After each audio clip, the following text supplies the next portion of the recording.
Hey guys, welcome back to channel over speak cricket में। और क्या दिन था, क्या मैच था इंडिया वर्सेस साउथ अफ्रीका।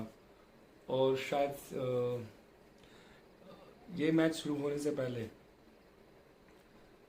हमेशा ये फील आ रहा था कि ये जो मैच है इंडिया साउथ अफ्रीका का, ये बहुत टफ होगा। बिकॉज दोनों टीमें एक ऐसी फॉर्म में चल रही थी जहाँ पे हम ये बोल सकते हैं कि इंडिया की बैटिंग और bowling versus south Africa batting और बॉलिंग, जहाँ पे साउथ अफ्रीका की बॉलिंग सामने वाली टीम को डेसिमेट कर रही है, वैसे इंडिया की बॉलिंग सामने वाली टीम को डेसिमेट कर रही है। और जब बैटिंग की बात आती है, जैसे साउथ अफ्रीका के प्लेयर्स 400 400 350 ये कर रहे हैं, वैसे इंडिया भी पहले तो वो वहाँ तक आने नहीं देते। अगर बैटिंग करते हैं तो वो 300 350 करते हैं और सामने वाले को बिलो 100 में ऑल आउट करते हैं, जब से शमी आए तब के बाद। तो बहुत ही अच्छा कॉन्टेस्ट था ये। बट कल इंडिया ने प्रूव कर दिया कि they are here with some intent, they are not going to lose any game. आप जब ऐसी टीम को हरा देते हो जो ऑलरेडी इस वर्ल्ड कप में मार्जिन से जीत रही है, जैसे इंडिया खेल रही थी वैसे साउथ अफ्रीका भी खेल रही थी, सेम इंटेंट। एक नीदरलैंड का मैच जो फंस गया था वो अलग बात था, but still they were winning games. But आप जब एक स्ट्रॉन्ग टीम को, एक स्ट्रॉन्ग कंटेंडर्स को आउट कर लेते हो, तो समझ आ जाता है कि you are here to kill each and every team, और आप जगरनॉट हो। आप सिर्फ चलते जाओगे, आप डिस्ट्रॉय करते जाओगे ऑपोजिशन को। और कल ये समझ आ गया कि it is not impossible, but someone has to perform exceptionally well on that day to beat India. किसी एक टीम को सेमीफाइनल में या फाइनल में बहुत ही खतरनाक डेंजरस क्रिकेट खेलनी पड़ेगी इंडिया को हराने के लिए। बिकॉज जिस तरह से इंडिया खेल रही है अभी, आप बैटिंग ले लो, आप बॉलिंग ले लो, they are not going to spare you. अभी वो मर्सी वाले मूड में है नहीं है। और लगता है एक बहुत प्यारी यूनिट के साथ खेल रही है, ब्रदरहुड के साथ खेल रही है। Bowlers are responding, batsman are responding, fielding they are doing, they are diving here and there, ठीक है, they are throwing off their self. Bowling में giving 200% the way they are running. वो सोचे ये इस बार वर्ल्ड कप तो जीतना है, जितने अलग अलग माहौल।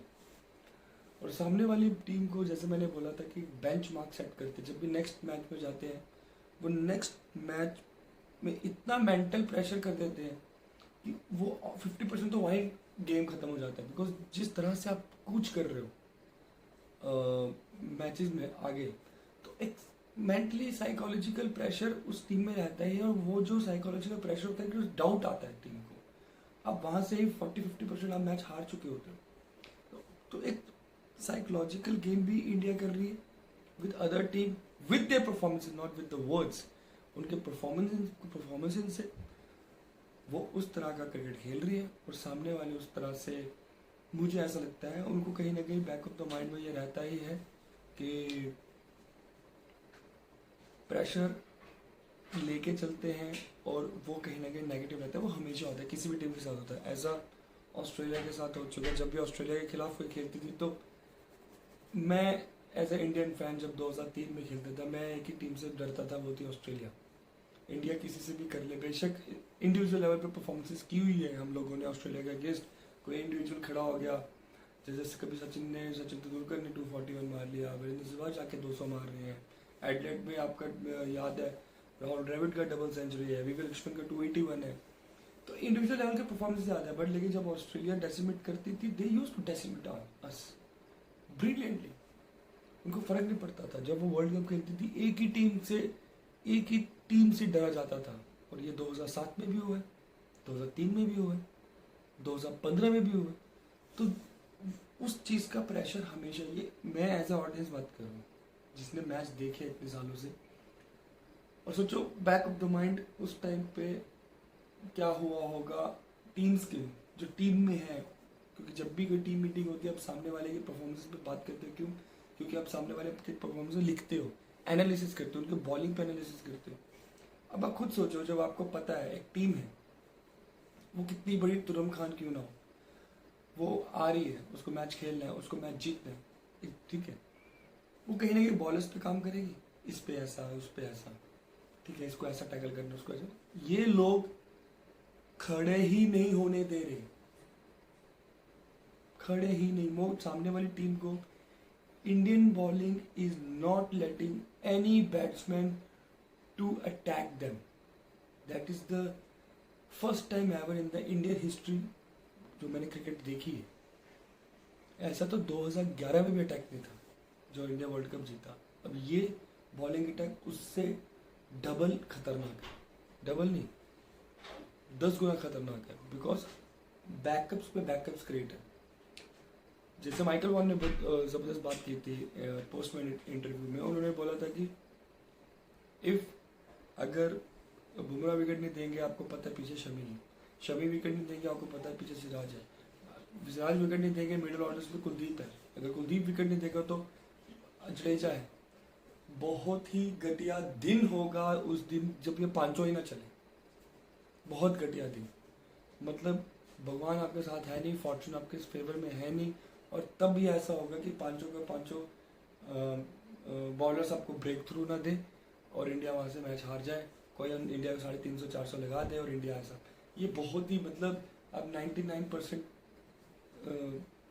अब ये मानो कि ऐसा होगा नहीं, लेकिन 1% फिर भी रहेगा, वो होगा जब fortunes are not going to favour you, but the way right now these guys are playing is exceptionally well. और साथ में biggest plus point is that they are playing in their zone, home advantage है, right, home advantage.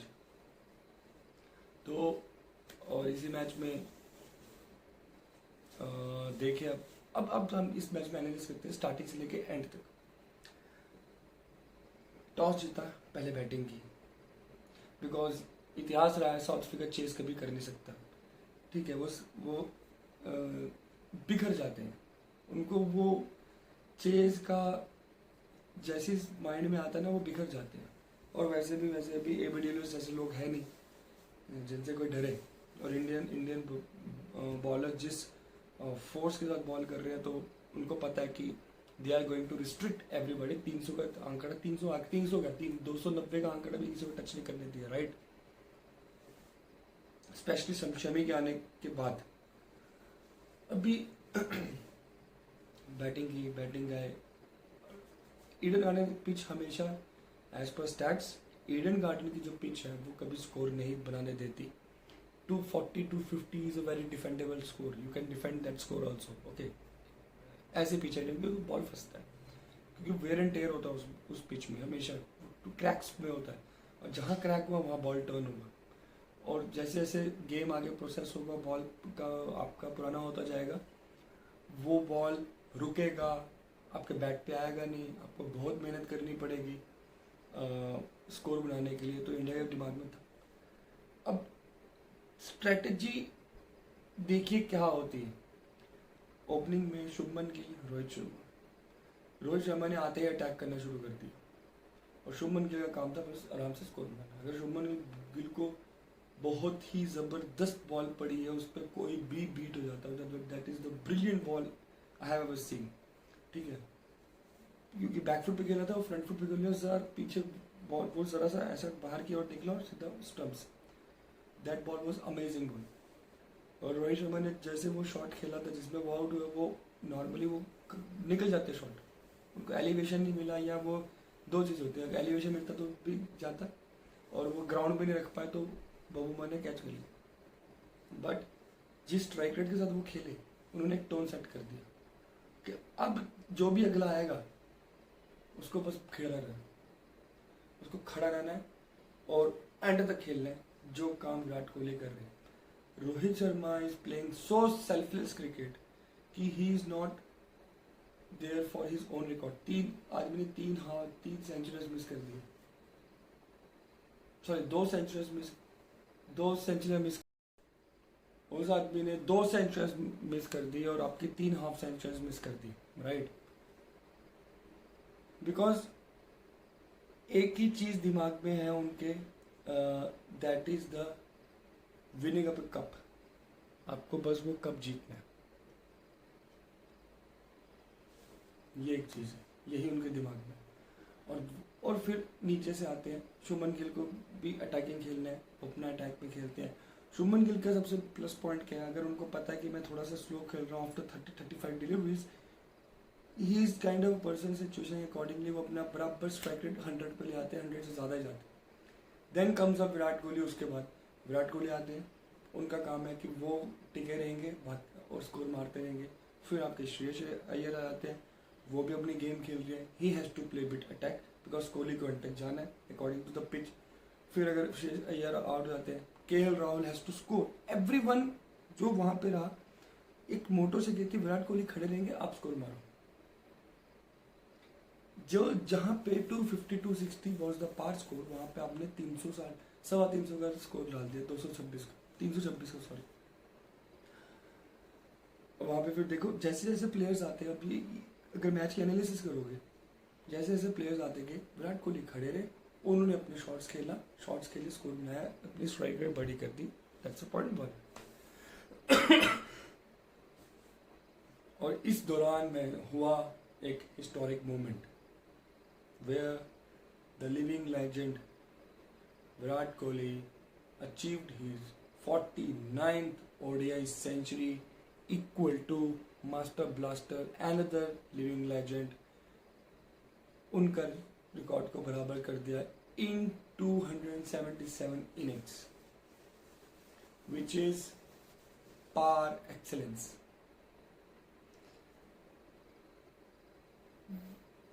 ये कैसे हुआ उस आदमी से? विराट कोहली से इसलिए हुआ, determination, self belief, hunger for the success, always irrespective of his age. 35 की एज में लोग रिटायर करके घर बैठ जाते हैं.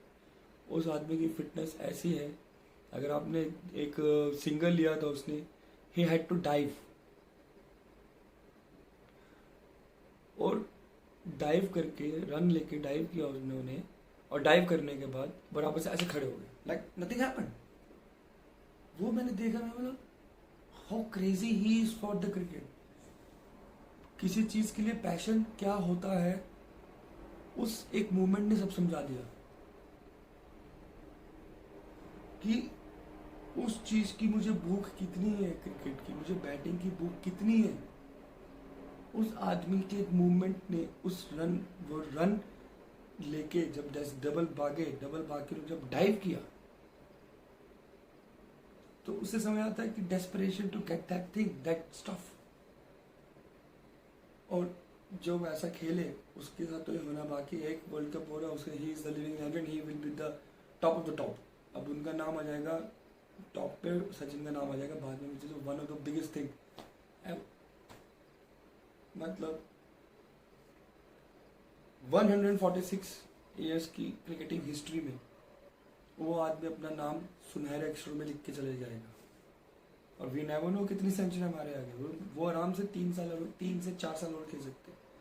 I don't think next world cup खेल पाए, but till 38-39 he will definitely gonna play, because the kind of fitness he is having exceptional. उसके इर्द गिर्द कोई आदमी नहीं है जो इतने फिट हो, इतना फिट. बेंच सेट किया, अपने आप को उन्होंने अलग लीग में डाल दिया. अब आपको पता है कि उनके आगे पीछे इधर उधर यहाँ वहाँ से मीलों तक कोई नहीं. The only person who can do this stuff going to be Rohit Sharma, अगर वो वहाँ तक पहुँच गए. बट मुश्किल है, बिकॉज 17-18 सेंचुरी और मारनी है. 2-3 साल अगर रोहित शर्मा भी खेल गए तो कर भी सकते हैं, क्योंकि उनकी कन्वर्जन रेशियो जो है 100 की, it is not less than Virat Kohli, because once he is going into his zone, when he is getting into the zone, he is there and he is going to achieve that. But तब तक ये भी है कि विराट कोहली भी खेल रहे होंगे, वो अपना बढ़ाते जाएंगे, ये अपना बढ़ाते जाएंगे. कभी अगर ऐसा पैच आ गया जहाँ पे ये साथ में आ गए, बट मुश्किल लगता है. 17-18 सेंचुरी डालना 31 सेंचुरीज पे है. 3-4 कर ली होती तो मैं मान भी सकता था, लेकिन अभी इसके बाद वो कितनी लंबी सीरीज खेलेंगे, किस टीम के अगेंस्ट खेलेंगे, ठीक है, उसमें कितना ओडीआई में जिस तरह से विराट कोहली के फॉर्म में 3 मैचेस में 1 सेंचुरी और लिखी हुई है, इट्स रिटन। हो सकता है फाइनल में आ जाए, हो सकता है सेमीफाइनल में आ जाए। माइड पॉसिबल नीदरलैंड के खिलाफ भी आ सकते हैं, because Netherland is not that good ball, they are good bowling attack, but against India I don't know how much they gonna do damage to Indian batting. वो भी मुश्किल लग रहा है, बट हो सकता है नेक्स्ट में आ जाए। सो मोटा मोटा है कि विराट कोहली ने अपना नाम गोल्डन अक्षरों में लिख दिया है। He is the best of his era, वो अपने एरा में सबसे बेस्ट है। उनसे जो पहले बेस्ट थे वो सचिन तेंदुलकर थे, उनसे पहले नहीं, सचिन तेंदुलकर का अपना एक क्लास है, विराट कोहली का अपना एक क्लास है, कभी भी इनको कंपेयर कर ही नहीं सकते हम लोग। सचिन तेंदुलकर ने जो खेला है वो एक अलग लीग में खेला है, जहाँ पे टफ सिचुएशंस होती थी बैटिंग के लिए, अभी थोड़ी आसान हो गई है। तो सबसे एक एग्जांपल देते तो कि पहले एक बॉल चलती थी 50 ओवर, आज 2 बॉल चलती है 50 ओवर। रिवर्स स्विंग देखने को मिलता नहीं है, राइट। रिवर्स स्विंग बहुत मुश्किल से कोई कराता है, वो भी हो गई। तो बहुत सारे फैक्टर्स हैं, वो वेनम नहीं है बॉलर्स में जो वेनम उस टाइम पे होता था। तो but we can't take credit off Virat Kohli's effort, we can't take credit off his achievement, और वो भी अपने बर्थडे पे करना, जो अपनी जैसे कमेंटेटर्स बोलते थे ना, the man who rights his own script. Yes, अपने बर्थडे पे खुद को इससे बड़ा इंसान गिफ्ट क्या दे सकता है कि जहाँ पे वो 35th, जितनी उनकी उम्र है उससे ज़्यादा तो उनकी सेंचुरी है। तो इससे ज़्यादा क्या बोल सकते हैं कि उस आदमी के लिए मैं जितना बोलूँ, मैं तो वो तो बोलो ही मत। वो ऐसा है कि वो जितनी मर्जी तारीफ करो तो वो तारीफ भी बहुत कम लगती है, मगर खुद में शर्म आ जाए मेरे को कि उसके लिए क्या ही तारीफ करूँ। वो उस तरह का आदमी और हमेशा कुछ ना कुछ ऐसा कर देते हैं जहाँ पे इंसान ओ ये क्या हो गया, या इसके लिए क्या ही बोले, शब्द नहीं है अभी ना। We I am kind of person, अभी मैं इतना प्रेस कर दिया है, मैं इतनी प्रेस, जितनी प्रेस करो उतनी कम है। तो जो इंसान काम ऐसा करे तो उसके लिए क्या ही आप बोल सकते हो। वो कल को आके कोई सेंचुरी मार देंगे, एक और नया रिकॉर्ड बन जाएगा, आप उस पर क्या बोलोगे फिर? मतलब आप फिर वो डिक्शनरी ढूंढनी पड़ेगी कि मैं जाऊँ उस डिक्शनरी में विराट कोहली के लिए मैं तारीफ ढूंढूँ, वो तो वो चीज़ छोड़ देते हैं। तो is a living legend at the end of the day. Congratulation to him and to all Indian fans and Virat Kohli के फैंस को कांग्रेचुलेशंस। फिर यहाँ पे ये खत्म होता है। Jadeja is on in his batting peak, he is playing his shots amazing, वो अटैक भी कर रहे हैं, सिचुएशन के साथ खेल भी रहे हैं। अब यहाँ पे मैं जब ये हुआ, अब जब केशव महाराज का जो बॉल टर्न हुआ, इतना समझ आ गया था इस पिच पे जडेजा बहुत डेंजरस हो सकता है। बिकॉज जडेजा का जो क्वालिटी है ना, अगर आपको देखना है वो विकेट्स कैसे लेते हैं, उनका एक बेंच की पेटेंट बोल सकते हैं, वो पेटेंट, वो जो बॉल मारते हैं और बॉल जब गिरता है पिच पे ग्रिप होता है, और ग्रिप होके एज अ लेफ्ट हैंडर उनका जो ग्रिप होने के बाद बॉल बाहर जाता है, वो जो मिस होता है वो ऑफ स्टंप या मिडल स्टंप जाता है, रिसीव होते हैं बैट्समैन। तो वो बोल्ड, वो जो क्लिनिकल जो बोल्ड होता है ना, वो मेरे को दिख गया कि ये आने वाला है। और जैसे जडेजा आया और वैसे होना शुरू हो गया, 5 विकेट ले ली 7 विकेट। वो पिच, ऐसी पिच पे मैं बोलता हूँ he is the one of the most dangerous. जब भी कभी आपको लगे कि बॉल रुक के ग्रिप हो रहा है, बॉल रुकेगा ग्रिप होगा, तो आप बस समझ लो कि he is going to be the dangerous bowler. Pacers को आप कहीं ना कहीं संभाल लोगे, लेकिन आप जडेजा को नहीं संभाल सकते। जब बॉल ऐसा टर्न होता है, जब बॉल रुकता है, ग्रिप होता है, और वो ऐसा भी नहीं ना कि स्लो करते हैं तो बैट्समैन को चांस मिल जाए थोड़ा आगे पीछे होने का। वो 90 माइल्स का बॉल डाल, 90 केस का बॉल डालते हैं, किलोमीटर पर आवर का बॉल डालते हैं, वो जुप करके निकल जाएगा, वो समझेगा भी नहीं। अगर वो आपको बहुत ब्रिलियंट खेलना पड़ेगा to face him, to face Jadeja. वो क्लास साउथ अफ्रीकन बैट्समैन के पास है नहीं। कोई सब कॉन्टिनेंट की टीम होती तो मैं समझ भी सकता था, but the kind of deliveries जो कटता है बाहर की तरफ, वो बहुत डेंजरस है। It is not that easy to pick Jadeja. वो भी उनका पता है कि वो फिंगर स्पिनर है, राइट, लेकिन वो जो कटता है ना बॉल, वो लिटरली नहीं समझ आता किसी को कि करना कैसे। और वो and that guy is a wicket wicket player. वो एक ही जगह बॉल डालेगा, वहां से निकालेगा, एक ही जगह बॉल डालेगा, वो उन्होंने किया। ब्रिलियंट। और अगेन फिर पहला विकेट सिराज ने दिया था ब्रेक थ्रू, उसके बाद बुमराह। लेकिन हमको ये देखना पड़ेगा सबसे बढ़िया जो चीज़ हो रही है यहाँ पे, बेशक बुमराह ने विकेट नहीं लिया, लेकिन जिस तरह का जो प्रेशर क्रिएट कर देता है बुमराह अपने पहले ही स्पेल में, वो दूसरे बॉलर को मदद करता है ताकि विकेट्स पे। क्योंकि बुमराह का जो लाइन है, और अब देखो गुड लेंथ पे बॉल जा रही है, गुड लेंथ से बाहर निकल रही है, गुड लेंथ से अंदर आ रही है, गुड लेंथ से सीधी आ रही है। जो लाइन और लेंथ है हमारे बॉलर्स की, that line and length is way too hard to face, to be honest. जो मुझे लगता है वो बहुत मुश्किल है, उस पर स्कोर करना बहुत मुश्किल है। एक दो बॉल थोड़ी सी किसी को, जैसे डिकॉक को विकेट लिया, डिकॉक का विकेट कैसे आया? क्योंकि उसको पता था बुमराह मेरे को नहीं हिलने देगा, मेरे को let me give it a try to Siraj. उसने कट मारने की कोशिश की, प्लेट ऑन होगा, क्योंकि सिराज भी अपनी फॉर्म में है और नया ही सीम कर रहा है बॉल, और बॉल बैट पे आ नहीं रहा, और बॉल जब रुक के आएगा तो कहीं ना कहीं वो टाइमिंग में मिसजज होता है, और वो हुआ। और फिर शमी एक आएगा नहीं, शमी आते हैं, वो सीम वाला बॉलर आता है, वो उड़ा के ले जाता है। शमी को आप कोई भी पिच दे दो, उसको फर्क ही नहीं पड़ता, उसको सीम का बॉलर है। ये जो कला है उसकी, इस कला के आगे आप कुछ बोल ही नहीं सकते, आपके पास ऐसे जवाब नहीं। तो वो जो एक माइंडसेट से इंडियन बॉलर्स बॉल कर रहे हैं कि हमको हिलने नहीं देना, and the length they are hitting, it is very rare to see, it is very rare to see. मतलब ऐसे कंडीशंस पे जहाँ पे बेशक उस पिच में कंडीशंस ऐसी थी कि जहाँ पे बॉलर को मदद मिलती, बट साउथ अफ्रीकन के बैट्समैन भी इतने कुछ निकम्मे या इतने उनको खेलना नहीं आता था, ऐसा नहीं है। वो ऐसी टीम है 400 मारते हैं, और आपको स्टार्टिंग से लेके एंड तक ऐसे प्लेयर है, खौफनाक प्लेयर है साउथ अफ्रीका के। वो खड़े हो जाए तो फिर खड़े हो जाते हैं, फिर एक डिकॉक के अकेला सेंचुरी मार के 3 या 4। बट ऐसी टीम को अंडर 100 पे आउट करना, इट इज़ नॉट, मजाक की बात नहीं है, it is very dangerous thing for the other team too. वही मैंने बोला ना, बैंक सेट कर देते हैं इंडियन बॉलर्स, और वहां से वो मैच जीत गए। So now I don't no what is going to happen. Cricket is unexpected, you can predict anything, but the way these players are playing, they are setting a tone and giving hopes of winning a cup. And I don't know, 3 he game है, और 3 game में ये करके दिखा दे, कोई बड़ी बात नहीं।